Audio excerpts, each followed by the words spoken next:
Bonjour et bienvenue sur ce format intitulé Une bouteille à la mer.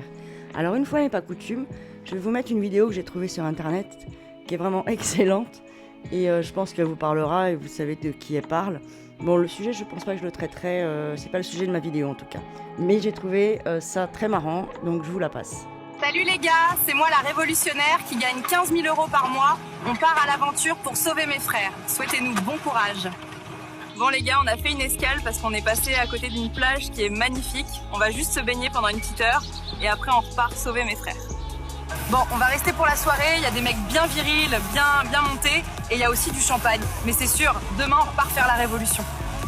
Bon bah on va rester encore un peu ici, ma copine autiste a trouvé un mec qui la déboîte 3 fois par jour, donc elle veut encore profiter un peu. Mais promis, après on repart. Bon les gars, m'en voulez pas, mais moi aussi j'ai trouvé un mec bien membré qui me défouraille. En plus il est grave riche, donc on reste encore quelques jours et après on repart sauver mes frères. Bon les gars, ça fait 2 semaines qu'on est là, l'autiste arrive plus à marcher, elle s'est trop fait catch à bongo. Mais c'est sûr que demain on repart pour faire la révolution. Ok les gars, on a fini par repartir ce matin, mais on s'est fait attraper par l'ennemi. Les conditions de vie sont atroces. Bon les gars, finalement on a été libérés après 2 heures de piscine et 3 cocktails. Là je rentre en France, direction ma villa de 300 mètres carrés. Vive la révolution! Alors après ce moment de divertissement, on va aller direct dans le vif du sujet et là c'est beaucoup moins drôle. C'est parti. Je peux vous dire qu'en tant que maman d'une petite fille de 9 ans, il y a un vrai sujet.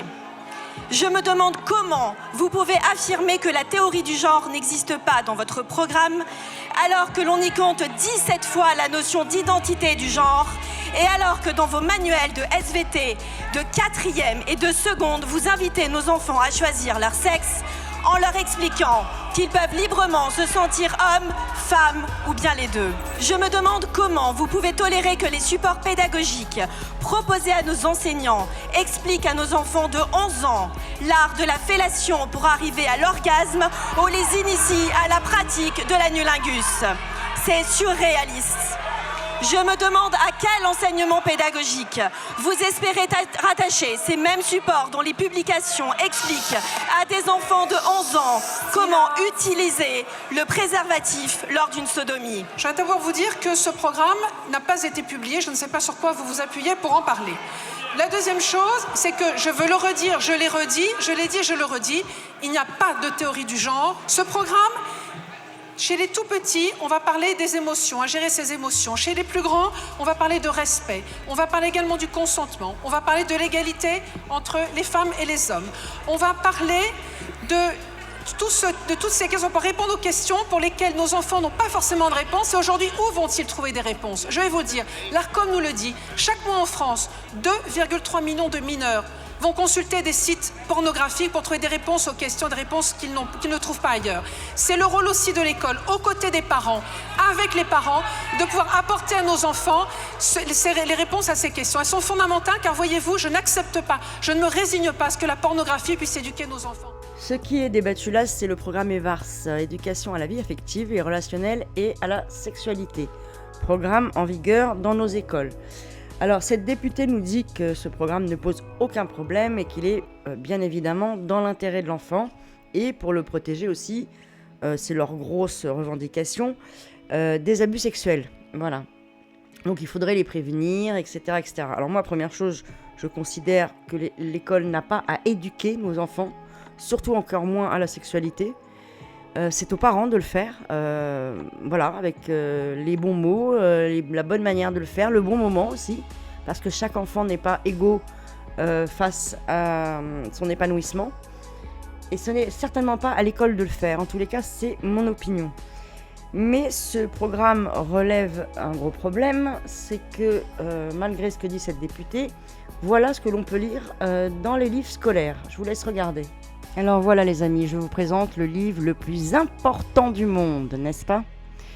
Alors à partir de 9-10 ans, on se rappelle, hein. Donc là, on est en train de vous dire qu'on n'est pas obligé d'être côte à côte pour faire du sexe, hein, bien entendu. Là, on leur explique par exemple le sexe oral, anal, les sextoys, les préliminaires. Là, on leur dit qu'on peut être seul, mais à plusieurs aussi, n'est-ce pas? Là, on leur explique que la sensation sexuelle peut être là quand on est toute petite. Là, encore une fois, à plusieurs, parce que c'est vrai qu'à 9 ans, les gangbangs est une priorité. Là, bon, on leur montre ce que c'est le sexe féminin, à la rigueur. Mais bon, pour les petits garçons, et là pour les petites filles, ça peut choquer aussi. Je pense pas qu'un pénis comme ça en gros plan, à 9 ans, bon bref. Là, on passe sur l'identité de genre, n'est-ce pas? Il en fallait, hein, d'identité de genre. Bon, là, on leur dit qu'ils peuvent aller prendre des bains ensemble, etc. Pourquoi pas? À 9 ans, bien sûr. Là, est-ce que c'est une chatte? Oui, oui, bien sûr, bien sûr, bien sûr. C'est normal, tout ça est normal. Hein.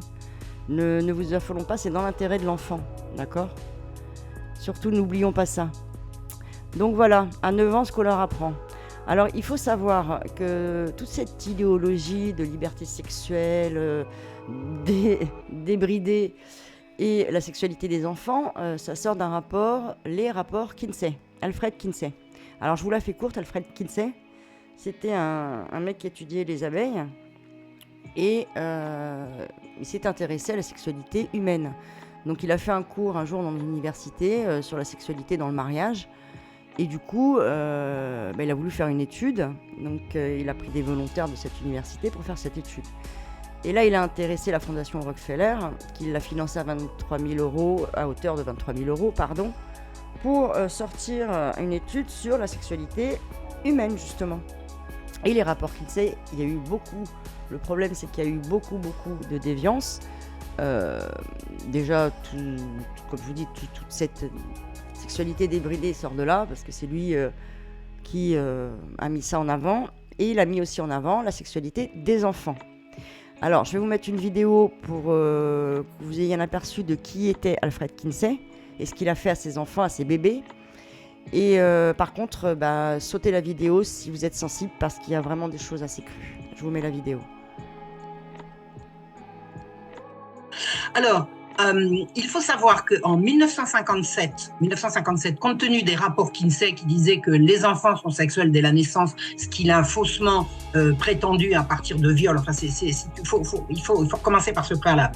Kinsey a fait violer des centaines d'enfants par des prédateurs, et quand les enfants s'évanouissaient, poussaient des hurlements, avaient des convulsions, enfin, toutes les réactions de terreur et de souffrance, il notait qu'ils avaient des orgasmes. Et ce sont ces rapports qui n'ont jamais été mis en cause, qui servent de base à l'éducation à la sexualité sur la terre entière.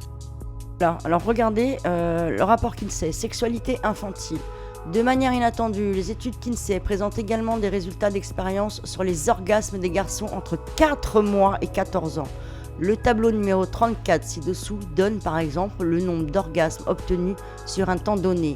Alors on peut lire, souligné en rouge, qu'un enfant de 4 ans peut avoir 26 orgasmes en 24 heures. Donc, compte tenu que ce sont des enfants qui se sont fait violer, hein, évidemment, hein, ils n'étaient pas consentants.